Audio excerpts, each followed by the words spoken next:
The morning mist hung heavy over the cobblestone courtyard of Buckingham Palace as Guardsman James Mitchell adjusted his red tunic for what he believed would be another routine day.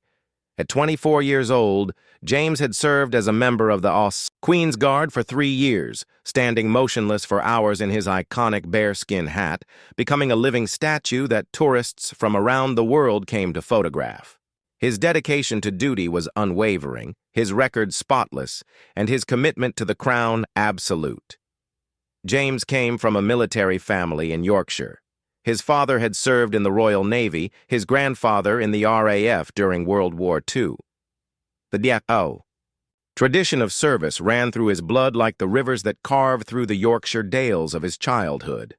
When he first donned the scarlet uniform, his chest swelled with pride, knowing he was part of something greater than himself, a guardian of centuries of tradition and history. The palace grounds buzzed with their usual morning activity. Tourists gathered behind the black iron railings, cameras ready to capture the changing of the guard ceremony that would begin in just over an hour. Children pressed their faces against the bars, wide-eyed with wonder at the sight of the tall soldiers in their magnificent uniforms. Tour guides spoke in hushed, reverent tones about the history and significance of these elite guards who protected the monarch. James took his position at the palace's main entrance, his SA-80 rifle held at precisely the correct angle, his chin raised with military bearing. The weight of the bearskin hat, nearly 2 feet tall and made from the fur of Canadian black bears, no longer bothered him as it had during his early days of training.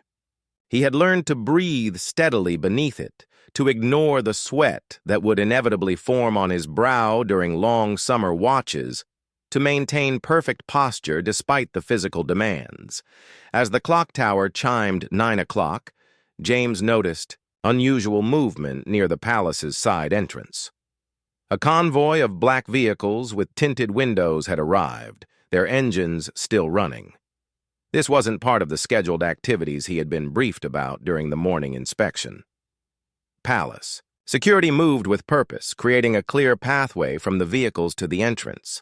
Something significant was happening, though James maintained his stoic expression and forward gaze as protocol demanded. The first figure to emerge from the lead vehicle was a man in his 50s, tall and distinguished, wearing the dark blue uniform of a high-ranking Royal Air Force officer. The gold braid on his shoulders caught the morning sunlight, and the array of medals on his chest spoke of decades of distinguished service. James's military training allowed him to quickly assess the man's rank from his peripheral vision. This was no ordinary officer. This was someone of considerable importance within the military hierarchy. Behind the RAF officer, 2 more figures emerged. One wore the uniform of a Royal Navy admiral, his white cap pristine and his bearing that of someone accustomed to command. The third was a British Army general, his red tabs visible even from James's position. The 3 officers moved with the confident stride of men who had spent their careers in positions of authority, men who expected immediate recognition and respect from all military personnel they encountered. As they approached the palace entrance, the RAF officer's path would take him directly past James's position. According to military protocol, James should render appropriate honors to any officer of senior rank. The man approaching was clearly a high-ranking official, someone whose uniform demanded respect and military courtesy. James could feel the weight of expectation, the centuries of military tradition that governed such encounters. But something was different this morning. As James watched the approach of the 3 officers, a memory surfaced from his briefing materials, something he had read just days earlier in an internal security bulletin. The details were classified, but the essence was clear. Not everyone who wore a military uniform was necessarily who they appeared to be. Recent intelligence had suggested that individuals with questionable motives had been attempting to gain access to secure government facilities using convincing military disguises. James's mind raced through his training. He had been taught to trust but verify, to maintain vigilance even in seemingly routine situations. The approaching officer's uniform was immaculate, his bearing perfect, but something felt off. Perhaps it was the way the man's medals seemed too new, too perfectly arranged, or the subtle difference in the fabric of his uniform compared to the genuine Royal Air Force uniforms James had seen countless times before. The officer was now just 20 feet away, his eyes fixed on James with an expression that seemed to expect immediate recognition and deference. The tourists behind the railings had noticed the approaching dignitaries and were raising their cameras, sensing that something significant was about to occur. Tour guides began speaking more rapidly, explaining to their groups about military protocol and the respect shown between service members. James felt the weight of decision pressing down on him like the heavy bearskin hat on his head. Every fiber of his military training told him to salute, to show proper respect to a senior officer, but his instincts, honed through years of security briefings and awareness training, whispered warnings. The risk of being wrong was enormous. Either way, fail to salute a genuine high-ranking officer and he could face severe disciplinary action. Salute an imposter, and he might be compromising the security of the palace itself. The RAF officer was now just 10 feet away, his expectant gaze boring into James. The moment of decision had arrived, and James Mitchell, guardsman of Her Majesty's Guard, had to choose between following protocol and trusting his instincts. The choice he made in the next few seconds would set in motion a chain of events that would captivate the world's attention and forever change how people viewed the dedication and intelligence of those who guard Britain's most precious institutions. Time seemed to slow as the uniformed figure approached James's position. The morning air carried the sounds of London awakening around them, the distant hum of traffic, the chatter of early tourists, the rhythmic footsteps of the approaching officers echoing off the ancient stones of the palace courtyard. James's breathing remained steady and controlled, but his mind worked rapidly, processing every detail his training had taught him to observe. The RAF officer's stride was confident, practiced, the walk of someone accustomed to having doors opened, and salutes rendered wherever he went. His uniform was pristine, every crease sharp, every button polished to perfection. To most observers, he would appear to be exactly what his uniform suggested, a distinguished senior officer with decades of service to the crown. But James had learned to look beyond the obvious. As the officer drew nearer, James noticed subtle details that troubled him. The man's shoes, while polished, showed wear patterns inconsistent with regular military service. The way he held his shoulders suggested someone trying to appear military rather than someone who had spent years in uniform. Most telling of all was something in the man's eyes, a calculating quality that didn't match the straightforward bearing James had come to associate with genuine career officers. The crowd of tourists pressed closer to the palace railings, sensing drama unfolding before them. Smartphones emerged from pockets and bags, their cameras focused on the approaching confrontation.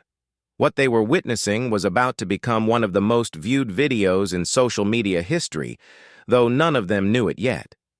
Tour guides paused their prepared speeches, their attention drawn to the unusual tension building in the scene before them. James made his decision. As the RAF officer reached the point where military protocol would normally require a salute, James remained absolutely motionless. His rifle stayed at the present position, his gaze fixed straight ahead, his expression unchanged. To observers, it might have appeared that he simply hadn't noticed the approaching officer, but those familiar with military bearing knew better. This was a deliberate choice, a calculated decision by someone trained to notice everything happening around him. The officer stopped directly in front of James, his face showing first surprise, then growing anger. In a voice loud enough for the gathered tourists to hear clearly, he demanded recognition. "Guardsman, do you not recognize a senior officer when you see one?" The man's accent was perfect, his tone carrying the authority of someone accustomed to immediate obedience. I expect proper military courtesy. James's response was silence. Not the empty silence of someone who hadn't heard, but the purposeful silence of someone who had heard everything and chosen not to respond. His training had prepared him for this moment, though he had never imagined it would play out quite like this. The Queen's Guard were taught that their primary duty was the protection of the monarchy and the security of the palace, and sometimes that duty required difficult decisions. The crowd of onlookers began to murmur among themselves. Some assumed they were witnessing a breach of military protocol, a young guardsman disrespecting a senior officer. Others, more observant, noticed the subtle signs that something more complex was unfolding. The way palace security personnel had begun to position themselves more strategically, the increased radio chatter among the guards, the subtle but noticeable change in the atmosphere around the palace grounds. The RAF officer's face reddened, with apparent anger. He stepped closer to James, close enough that his breath fogged slightly in the cool morning air. "Young man, I am ordering you to show proper respect to your superiors. Your behavior is disgraceful and will be reported to your commanding officers." The man's voice carried across the courtyard, and several tourists began recording what they believed to be a dramatic confrontation between military ranks. Behind the primary officer, his two companions, the supposed Royal Navy Admiral and British Army General, exchanged glances that didn't go unnoticed by James's peripheral vision. Their body language suggested coordination, a planned approach rather than the natural reactions of genuine senior officers witnessing a breach of protocol. Real military leaders, James knew from his experience, would have handled such a situation differently, with more nuance and understanding of the complex duties faced by palace guards. Palace security had been monitoring the situation since the moment. The three officers approached. Through his earpiece, James could hear the subtle codes and confirmations that told him his instincts were being validated. The security team was running rapid background checks, verifying credentials, and coordinating with military authorities to confirm the identities of the three men now causing such a disturbance at the palace gates. The RAF officer made one final attempt to assert his authority, stepping even closer to James and speaking in a voice that carried clear threat. "This is your last opportunity, guardsman. Render proper honors or face the consequences of your insubordination." The man's performance was convincing, his anger appeared genuine, and his command presence was well practiced. To most observers, his outrage would seem entirely justified. James maintained his position, his silence now becoming a statement in itself. Around the palace grounds, other guards had taken notice of the situation without appearing to do so. The intricate communication system that connected all palace security personnel was humming with activity. What had begun as a single guardsman's decision was now part of a larger security protocol, a coordinated response to a potential threat. The tourists continued filming, their cameras capturing every moment of what they believed to be an extraordinary breach of military discipline. Social media posts were already beginning to appear, with hashtags and commentary about the disrespectful guardsman and the patient officer. The internet was about to explode with opinions about military protocol, respect for authority, and the duties of those who serve the crown. But James knew something the watching world did not yet understand. His decision to withhold the salute wasn't defiance or disrespect. It was protection. It was the kind of split-second judgment that his training had prepared him for, the recognition that sometimes the greatest respect for military traditions comes from knowing when to break from standard protocol in service of a higher duty. The standoff continued for what felt like an eternity, but was actually only 3 minutes. During those 3 minutes, the world of social media erupted with commentary and judgment. Videos of the confrontation, filmed by dozens of tourists, began spreading across platforms with lightning speed. The hashtag #TheDisrespectfulGuard began trending within minutes, with thousands of people weighing in on what they perceived as a young soldier's inexcusable behavior toward a senior officer. Comments poured in from around the globe. "This guardsman should be court-martialed immediately," wrote one user. "Absolutely disgraceful lack of respect," posted another. Military veterans shared their outrage, recounting their own experiences with military hierarchy and the importance of proper protocol. The story was picked up by news outlets, with headlines like "Royal Guard refuses to salute senior officer" appearing on websites worldwide. But James remained unmoved by the growing spectacle around him. His training had taught him to focus on his duty above all else, to trust in the systems and protocols that protected the monarchy. Through his earpiece, he could hear the controlled but urgent communications between palace security officers. Background checks were being run at unprecedented speed, military databases were being accessed, and connections were being made to intelligence services across the government. The RAF officer, seeing that his authority was being openly questioned, and his commands ignored, began to pace in front of James's position. His two companions maintained their positions but showed signs of growing nervousness. The supposed Royal Navy admiral kept glancing toward the palace security cameras, while the British Army general appeared increasingly uncomfortable with the attention they were receiving from the gathering crowd. Among the tourists, a retired British Army Sergeant Major named William Thompson watched the scene unfold with growing suspicion. Unlike the other observers, Thompson's trained eye noticed details that others missed.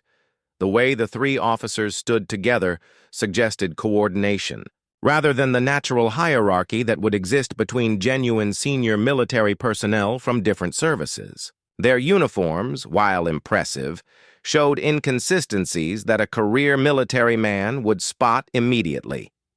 Thompson began recording his own video, but unlike the other tourists, he provided commentary based on his decades of military experience. "Something's not right here," he murmured to his phone's camera. "That guardsman knows something we don't. Real military officers don't behave like this when their authority is questioned. They follow proper channels." Inside the palace, emergency protocols were being activated. The Queen's private secretary had been briefed on the situation and was coordinating with security services. Phone calls were being made to military headquarters, verifying the identities and whereabouts of the officers these three men claimed to be.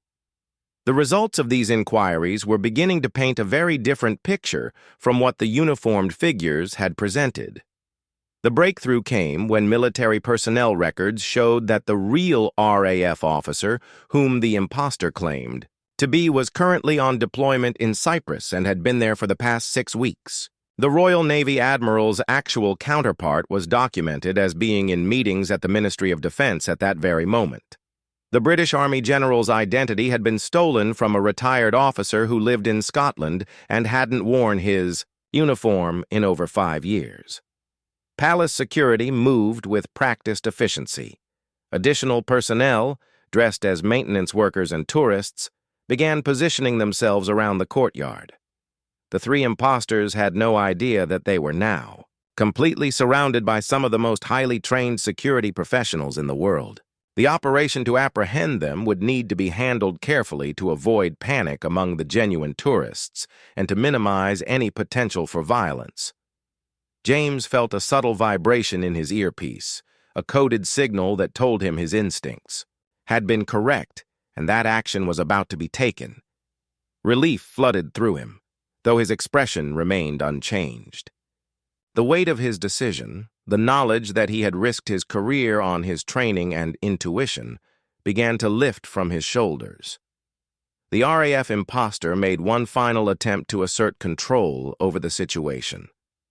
Raising his voice loud enough for all the tourists to hear, he announced, "This guardsman's behavior is unacceptable and will be reported to the highest levels of military command. Such disrespect for Queen and country cannot be tolerated."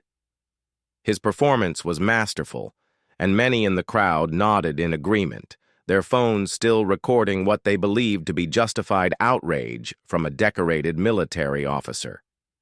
But even as the imposter spoke, palace security was moving into position. The operation had been planned in those brief minutes of communication, coordinated with military authorities and intelligence services. The three men who had approached the palace that morning, believing they could use fake uniforms and stolen identities to gain access to one of the most secure locations in Britain, were about to discover just how wrong they had been. Social media continued to explode with reaction to the videos. News organizations around the world were picking up the story, with headlines questioning the discipline and training of the Queen's Guard. Military analysts appeared on television programs to discuss what they saw as a clear breach of protocol. The narrative being written by thousands of commentators painted James as either a poorly trained soldier or a deliberately disrespectful one. What none of them knew was that in the next few minutes, the story they thought they understood would be completely reversed. James Mitchell, the guardsman they were criticizing for his apparent disrespect, was about to be revealed as exactly the kind of dedicated, intelligent, and alert protector that the people of Britain needed guarding their most precious institutions. The decision that had made him appear foolish to millions of online observers was about to be shown as an act of exceptional service to the crown. The moment of revelation came swiftly and dramatically. As the fake RAF officer continued his theatrical display of outrage, palace security moved with coordinated precision.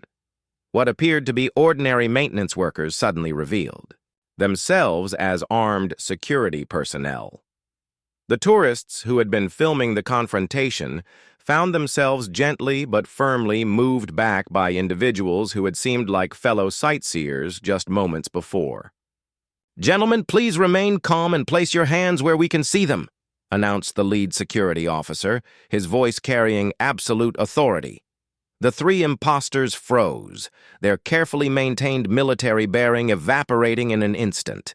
The fake RAF officer's face went pale as he realized that their elaborate deception had been uncovered. The stolen uniforms that had given them such confidence now felt like prison clothes. The crowd of tourists gasped in shock and confusion. Cameras continued rolling, but now they were capturing a completely different story from what anyone had expected. The narrative of a disrespectful guardsman was crumbling in real time, replaced by the dramatic revelation of a sophisticated attempt to infiltrate one of Britain's most secure locations. James remained in his position, still maintaining his military bearing as the situation unfolded around him. Through his earpiece, he heard words of praise from his commanding officers. "Outstanding work, Mitchell. Your instincts and training have prevented a serious security breach." The validation of his decision sent waves of relief through his body, though his expression remained professionally neutral. The fake Royal Navy admiral was the first to break under the pressure. "This is all a misunderstanding," he stammered, his carefully practiced military accent slipping to reveal his true origins. "We're method actors preparing for a film." The excuse was pathetic and transparent, but it revealed the desperation of men who knew their carefully planned operation had failed completely. Palace security wasn't buying any excuses. Years of training and experience had taught them to expect elaborate cover stories from individuals who attempted to breach security. The three men were expertly searched and secured, their fake credentials and forged documents removed as evidence. What security discovered in their possession would later shock investigators and demonstrate just how close they had come to achieving their goals. The British Army imposter had been carrying detailed floor plans of Buckingham Palace, including areas not accessible to the general public. The fake RAF officer possessed sophisticated recording equipment designed to capture conversations and transmit them to external receivers. Most troubling of all, the fake admiral had been carrying credentials from multiple government buildings, suggesting that Buckingham Palace was just the first target in a much larger operation. William Thompson, the retired sergeant major who had been filming the scene, stepped forward to address the confused tourists around him. "Ladies and gentlemen," he announced in his commanding military voice, "what you've just witnessed is exactly why we have such exceptional security protecting our royal family. That guardsman didn't fail in his duty, he performed it perfectly." Thompson's impromptu explanation began to shift the narrative among the crowd. A real military officer would never behave the way those imposters did, he continued. They would understand that palace guards have specific protocols and would work through proper channels if there were any issues. That young man saw what we couldn't see and made the right decision. Social media began to experience a dramatic reversal. The videos that had initially been shared to criticize James were now being reposted with completely different commentary. Users who had initially condemned the guardsman began deleting their posts and sharing new messages praising his vigilance and professionalism. The hashtag #JustDisrespectfulGuard was replaced by #HeroGuard as the truth of the situation spread across the internet. News organizations around the world scrambled to update their stories. Headlines that had criticized the Queen's Guard were replaced with praise for the security systems protecting the British monarchy. Military analysts who had appeared on television to discuss the apparent breach of protocol were brought back to explain how the incident actually demonstrated the effectiveness of modern security training. The three imposters were led away in handcuffs, their elaborate plan having failed spectacularly. As they were placed in secure vehicles, their fake uniforms looked ridiculous rather than impressive. The medals they had worn with such pride were revealed as cheap replicas, their polished shoes and pressed uniforms nothing more than costumes. In a failed performance, investigations that began immediately after their arrest would reveal the full scope of their operation. The three men were part of an international espionage ring that had been planning attacks on government facilities across Europe. Their British accents were fake, learned through months of intensive training. Their knowledge of military protocol came from extensive research and observation, but it hadn't been quite perfect enough to fool someone with James's training and instincts. The palace released a carefully worded statement praising the professionalism of the Queen's Guard and confirming that security protocols had worked exactly as designed. The incident demonstrates the exceptional training and dedication of all personnel responsible for protecting Her Majesty and the royal palaces, the statement read. We are proud of the vigilance and professionalism displayed by our security team. James finally received permission to stand down from his post for a brief debriefing. As he walked across the courtyard, tourists who had witnessed the entire event began applauding spontaneously. Children who had been watching the drama unfold pointed at him with excitement, understanding that they had witnessed something extraordinary, even if they didn't fully comprehend all the details. The young guardsman from Yorkshire had become an international hero overnight, though he remained characteristically modest about his role in the incident. When reporters later asked him how he had known the officers were fake, his answer was simple. Training and instinct. We're taught to observe everything and trust our judgment. Sometimes protecting the crown means making difficult decisions.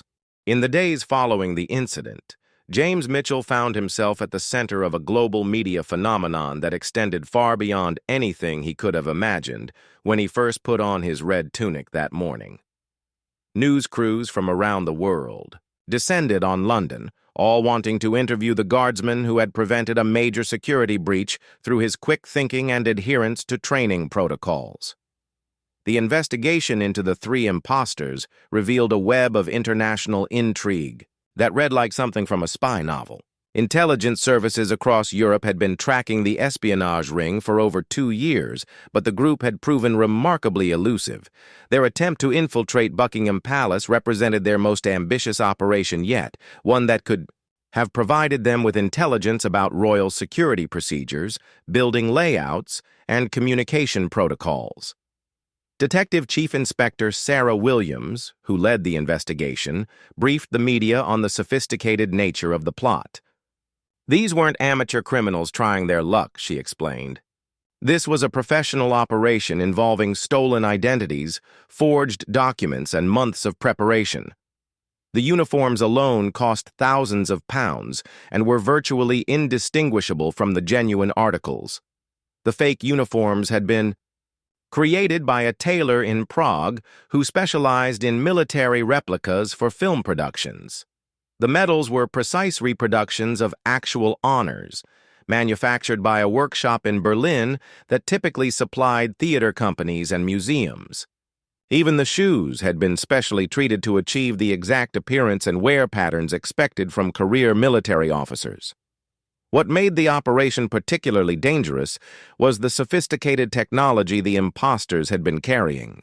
The recording equipment found on the fake RAF officer was capable of intercepting and transmitting secure communications from distances of up to several hundred meters. If the three men had gained access to the palace interior, they could have compromised security protocols that had taken decades to develop and perfect.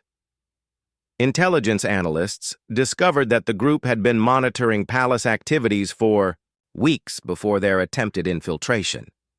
They had studied guard rotations, observed changing of the guard ceremonies, and even infiltrated tourist groups to get closer to security personnel. Their research had been thorough enough to identify specific guards by name and to understand individual behavioral patterns. James's personnel file revealed why his instincts had been so accurate. During his 3 years of service, he had consistently scored in the top percentile of his unit in observation and threat assessment exercises. His instructors noted his exceptional ability to notice details that others missed, and his talent for reading people's intentions through subtle behavioral cues. The global response to the story was unprecedented. Military organizations around the world used the incident as a training example, demonstrating the importance of trusting professional instincts even when under pressure to follow standard protocols. The video footage of James maintaining his position while the fake officer demanded recognition became required viewing in military academies across NATO countries. Social media platforms experienced one of the largest narrative reversals in their history. The millions of posts that had initially criticized James were overwhelmed by new content praising his professionalism and dedication. Military veterans from around the world shared their own stories of similar situations where training had guided them to make difficult decisions that later proved correct. Queen Elizabeth II, following her long-standing tradition of recognizing exceptional service, requested a private meeting with James. The meeting, which lasted nearly an hour, remained confidential, but palace sources indicated that Her Majesty was deeply impressed with the guardsman's dedication and judgment. The Queen reportedly told James that his actions exemplified the very best traditions of military service to the Crown. The incident prompted a comprehensive review of security protocols at all royal residences. While the existing systems had worked perfectly in this case, intelligence services wanted to ensure that similar attempts could be detected even earlier in the planning stages. The review led to enhanced training programs and improved coordination between military personnel and civilian security agencies. James found himself invited to speak at military training facilities across Britain and beyond. His presentations focused on the importance of comprehensive observation skills and the value of trusting professional instincts even under intense pressure. Young soldiers and police officers hung on every word as he described the thought process that had led to his decision not to salute. The story had a particularly powerful impact on recruitment for the Queen's Guard.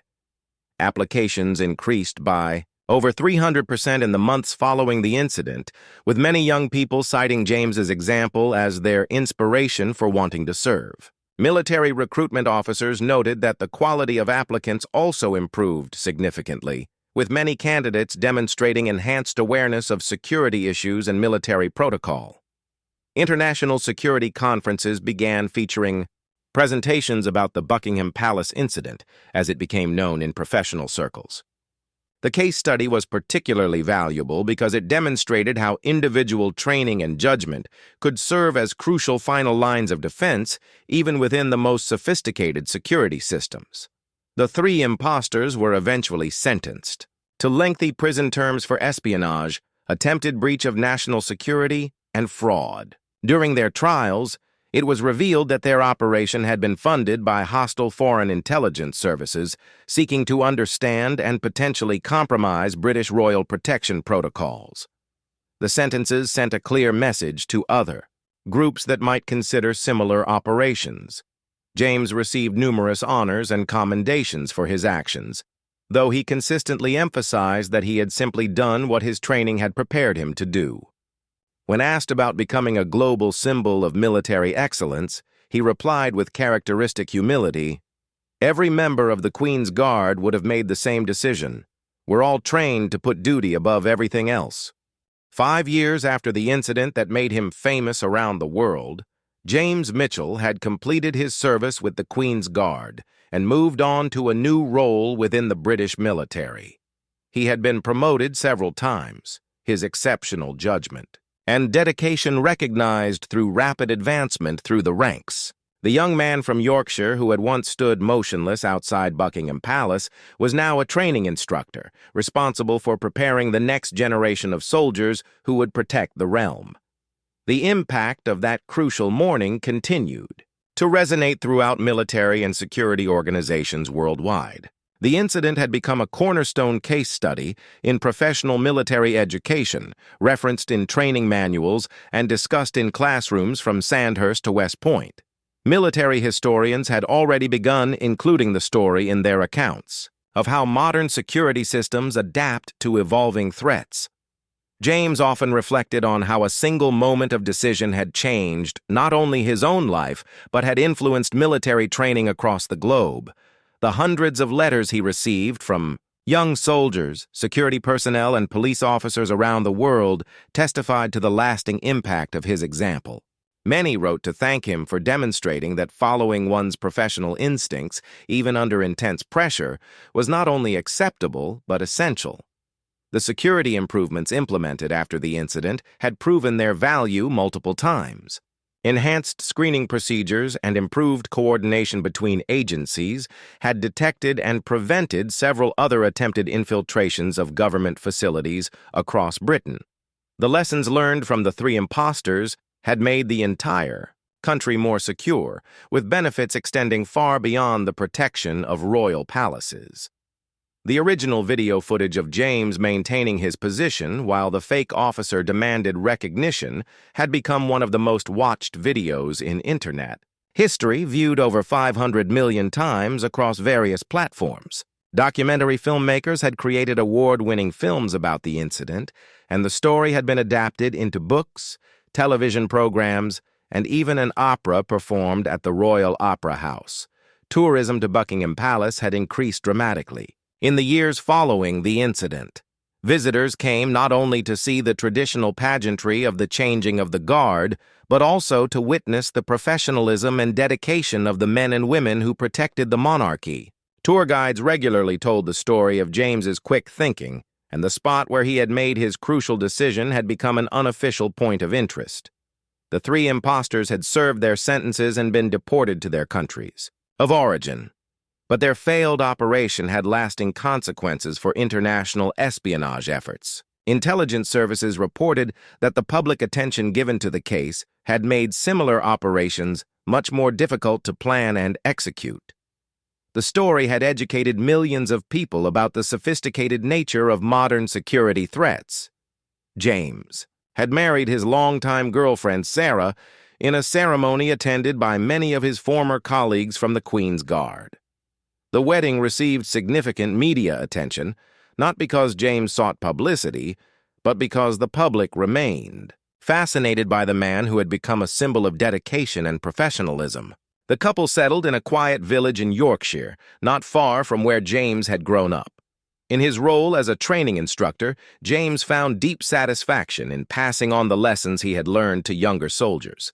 His courses on observation, skills, and threat assessment were always oversubscribed, with students eager to learn from someone who had proven the value of such training under real-world conditions. He emphasized repeatedly that the most sophisticated technology and procedures were only as effective as the human judgment that guided their use. The incident had also led to improvements in how military personnel were taught to handle ambiguous situations. Training programs now included extensive scenarios where soldiers had to make difficult decisions without clear guidance from superiors. The Mitchell Protocols, as they became informally known, emphasized the importance of trusting professional instincts when standard procedures seemed inadequate. William Thompson, the retired sergeant major who had helped explain the situation to confused tourists, had become a friend and mentor to James. The two men often spoke about the incident and its aftermath, with Thompson providing perspective from his decades of military experience. Their friendship had grown into a collaboration, with both men contributing to military training programs across Britain. As James looked back on that transformative morning 5 years earlier, he felt profound gratitude for the training that had prepared him to make the right decision under pressure. The incident had demonstrated that even in an age of advanced technology and sophisticated security systems, individual judgment and dedication remained irreplaceable elements of effective protection. The story of Guardsman James Mitchell had become more than just an account of one man's quick thinking. It had evolved into a powerful reminder that the security of nations often depended on the professionalism and dedication of individuals who chose to serve something greater than themselves.